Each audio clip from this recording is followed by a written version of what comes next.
Hello, কি অবস্থা সবার? আজকে আমরা একটা টিভিএস ভিক্টর বাইকের নতুনভাবে রং করব। অ্যান্ড এই বাইকের মধ্যে কি কি পার্টস লাগে, অনেকে এটা খুঁজে পাও না দোকানে। ফুল বাংলাদেশে আসলে এটার পার্টস অতটা ভালোভাবে খুঁজে পাওয়া যায় না, কারণ এই মডেলটা অলরেডি মার্কেট আউট। অ্যান্ড এটার মধ্যে কি কি পার্ট তোমরা লাগাইতে পারবে এবং গাজীপুরের মধ্যে কোথা থেকে বাইকের রং করানো যায় এই ব্যাপারে ডিটেলসে কথা বলবো। সো দেখতেই পাচ্ছ, এটা বাইকের রং করার আগের কন্ডিশন। আমরা একটা ভিডিও করে নিয়েছিলাম। অ্যান্ড এটার ব্যাকলাইটটাও ভাঙা, আমরা এগুলোও চেঞ্জ করব পরে, বাট আগে বাইকের রং শেষ করব। দোকানের লোকেশনটা তোমরা যদি ময়মনসিংহ রোড থেকে অথবা জয়দেবপুর থেকে আসো, এই যে দেখতে পাচ্ছ যে ফ্লাইওভারটার নামছে, যেটা জয়দেবপুর থেকে উঠছে, এটা থেকে জাস্ট ডান দিকে। এবং ঢাকা রোড থেকে যদি আসো, দেখাই দিতেছি আমি, হাতের বাম দিক থেকে যদি আসো, তো ঢাকা রোড থেকে আসলে হাতের বাম সাইডে দোকানটা পাবে। কাউকে জিজ্ঞেস করলে হবে যে এখানে বাইকের রং করে সেই দোকানটা কোথায়। সো আমরা আজকে বাইকটা দিয়ে গেছি এবং 5 দিন পরে এসে যে বাইকটা আজকে আমরা রিসিভ করতেছি, তেল যা ছিল সেটা এখানে বাইকে দিয়ে দিতেছে। জাস্ট একটা শর্ট নিয়ে নিতেছি তোমাদের প্রথম দেখানোর জন্য। এখানে বাইকের যে ব্রেকের লিভার টিভার আছে, এগুলো কিছু রং করে নাই।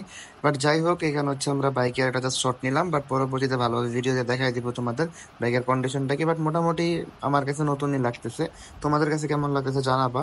অ্যান্ড এর কাজ করানোর কথা ছিল, কিন্তু আসলে দুর্ভাগ্যবশত এই যে ফ্লাইওভারের যে গোড়াটা, অর্থাৎ জয়দেবপুর থেকে যে ঢাকা রোডে ফ্লাইওভারের গোড়া, এইখানে বাইকটা নষ্ট হয়ে যায়, স্টার্ট নিতেছিল না আর। সো এটার আমরা ধাক্কায় ঢাকা রোডে একটু সামনে আনি।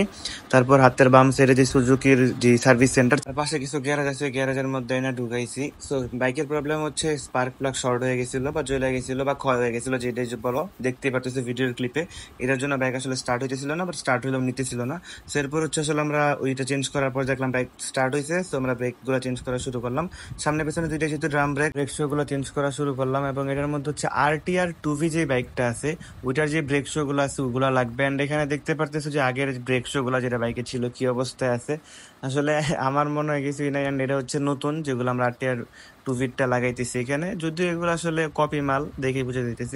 মেকানিক স্প্রিং দিয়ে দুইটা ব্রেক শো একসাথে জোড়া লাগাইতেছিল টাইনা টুইনা কোনো ভাবে। এন্ড এটা ওই ব্রেক শো যেটার কথা মাত্র বললাম, যে দেখতে পারতেছো টিভিএস RTR 2V-টা। এন্ড এদিকে ব্রেক শো লাগানো শেষ, এটা টাইট করবে বাট আমি বলছিলাম একটু গ্রিস করে দিতে। সো সেটাও একটু কইরা দিছে, কইরা দেয় না বললে বললাম। বাট আসলে সার্ভিস একটা সার্ভিস, এবং রিকোয়েস্ট করলে কইরা দেওয়া আলাদা জিনিস। এদিকে দেখতে পাচ্ছ স্প্রিং গুলার অবস্থা কি, আসলে জং পইরা ব্যাগাটাই হয়ে গেছে। এটা আসলে অনেক আগের বাইক, বাসায় পড়েছিল, এটা বাইর করা হয়েছে। এন্ড এদিকে ব্রেকটা একটু টাইট করে নিতেছিলাম। দেন সামনের চাক্কা আসলো। আসলে সামনের চাক্কার যে ব্রেকের যে ওয়্যারটা, এটা কোনোভাবে জাস্ট লাইগা ছিল। এন্ড এটা ড্রাম খোলার পরে দেখা যাইতেছে যে ভয়ানক অবস্থা। মেকানিকও আসলে বলতেছিল যে ভাই এটা কি কেমনে চালাইতেছে, বাট আমার কাছে মনে হয় এটা একটু চলতো সামনের দুটো দিয়া। বাট যাই হোক, চেঞ্জ করে নেওয়া বেটার। এদিকে ফুল খুলছিলাম অয়েল সিল চেঞ্জ করার জন্য, বাট অয়েল সিলটা রডটা বেঁকা, বা রডটা আসলে উল্টাইতে হবে, রড না উল্টাইলে হবে না। সো এটা উল্টায় নিবো আমরা পরবর্তীতে। এর জন্য বললাম যে আসলে থাকবে, দিলে রড পরে আমরা পাল্টাই নেবো না, শুধু ব্রেকটা আসলে এখন লাগাই দাও। সো বলার সাথে সাথে সে ওই নতুন ব্রেকটা সেট আপ করা শুরু করলো। দেন একটু ঘষা মইজা আসলে গ্রিসিং মিসিং করে ব্যবহার উপযোগী করে তুলতেছিল। এরপর যে ময়লাগুলো ছিল, যে ড্রামের যে সেটটা আছে, সেট থেকে আসলে ময়লাগুলো পরিষ্কার করা শুরু করছে।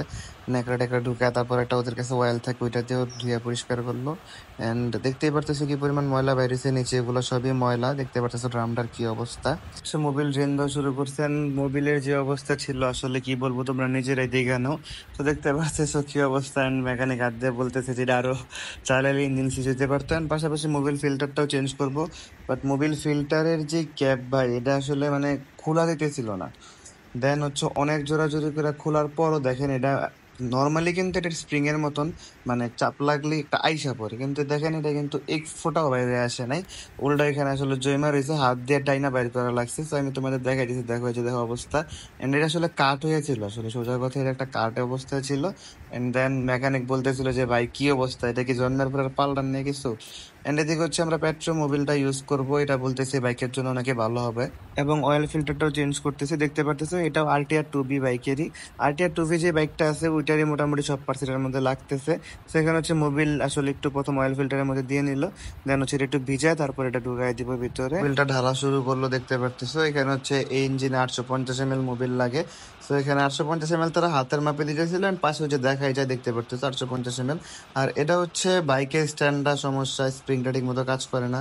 তো ভাইয়াটা আসলে স্প্রিংটা কাটছে, স্প্রিংটা কাইটা শর্ট করছে, শর্ট করে তারপর হচ্ছে এটা ইউজ করার মতন তৈরি করছে। স্প্রিংটারে যখন 2 টুকরা করছে ওইটা এনে স্ট্যান্ডে লাগাইলো, লাগানোর পর হচ্ছে দেখতে পাচ্ছি যে টানতেছে বড় করার জন্য। এটা অনেক কষ্ট টষ্ট করে সে এটা টাইনা বড় করে লাগাইছে, কিন্তু লাগানোর পর আসলে যখন স্ট্যান্ডটা করা হয়েছে বাইকটা, সাথে সাথে এটা পইড়া গেছে, মানে একদম স্ট্যান্ডের জোড়াই ছুটে গেছে গা।